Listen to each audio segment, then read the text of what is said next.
وأن استغفروا ربكم ثم توبوا إليه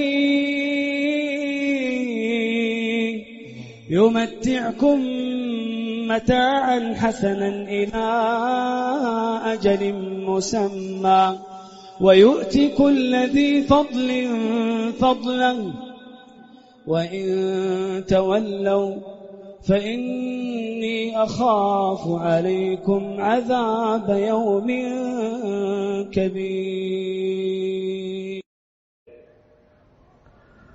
Ada salah satu firqah, kelompok yang berkembang di negeri kita ini sejak 20 tahun lebih yang lalu, yang ajarannya sangat sesat dan menyesatkan. Bahkan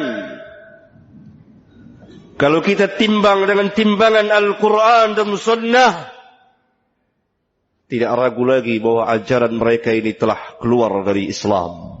Walaupun mereka mengatasnamakan Islam,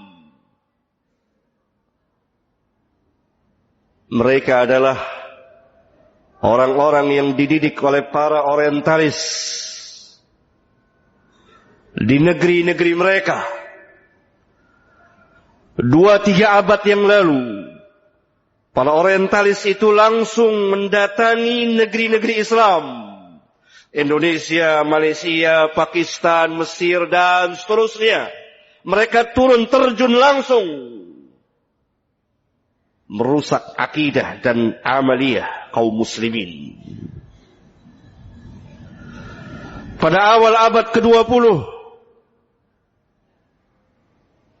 mereka telah mendirikan beberapa madrasah mereka yang tersebar di negeri-negeri mereka.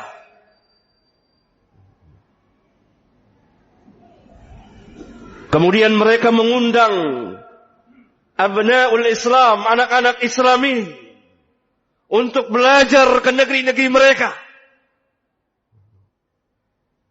Inilah madrasah orientalis, atau yang saya namakan dengan nama Yahudi gaya baru. Selesai mereka menamatkan pelajaran, mereka belajar tentang Islam biza'mihim, menurut persangkaan mereka. Kemudian mereka pulang ke negeri-negeri mereka, mengajarkan Islam kepada kaum muslimin yang tidak pernah kita dengar dari bapak dan kakek kita, tidak pernah kita dengar dari Al-Quran dan Sunnah Rasulullah Sallallahu Alaihi Wasallam. Terus berkembang. Mereka pun membuat perguruan, madrasah kecil di negeri-negeri kaum muslimin. Apa inti ajaran mereka? Dan ini tersebar di sebagian perguruan Islam.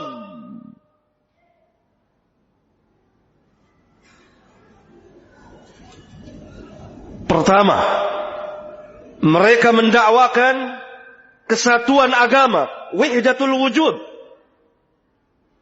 wahdatul adyan, kesatuan agama. Semua agama adalah sama, tujuannya adalah satu kepadanya.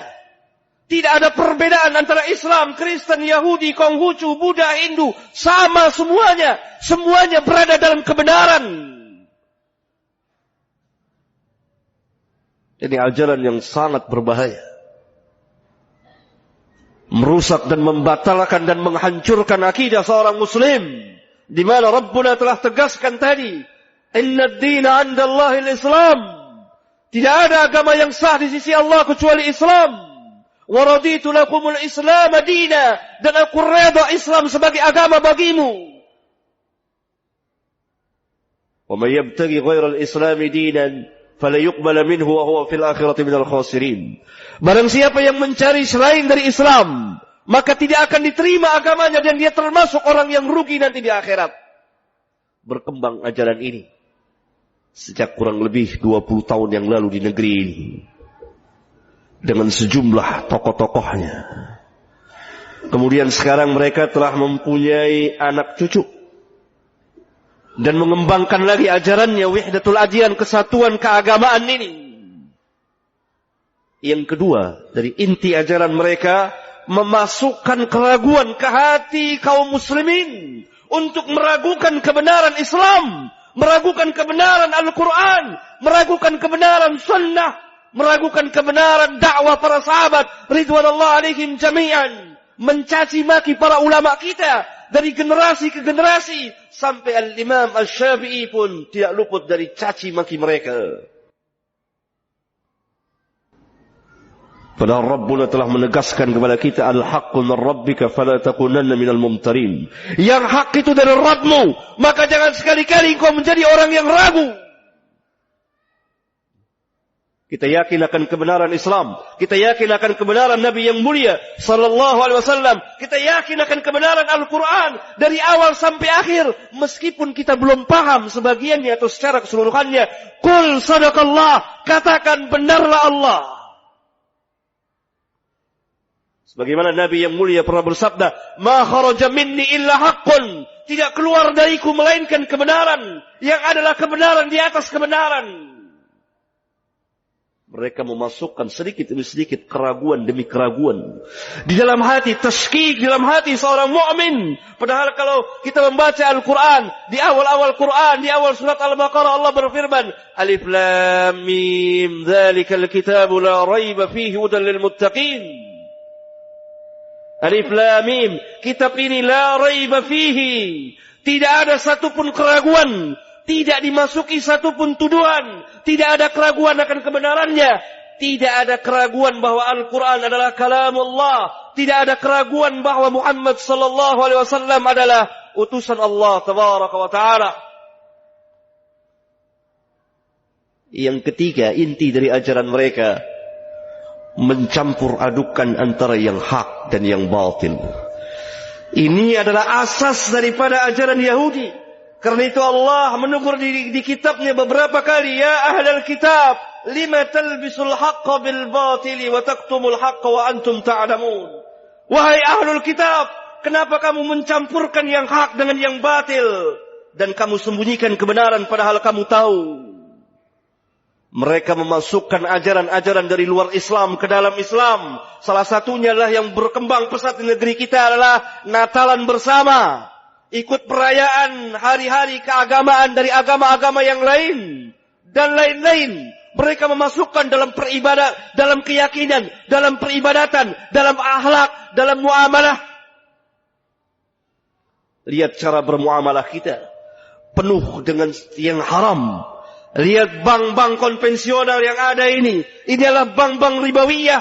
Orang pertama yang membuat bank konvensional adalah al-Yahud, orang-orang Yahudi. Yang keempat, inti dari ajaran mereka adalah meninggalkan ketaatan kepada Allah sedikit demi sedikit untuk menuju kepada kemutlakan.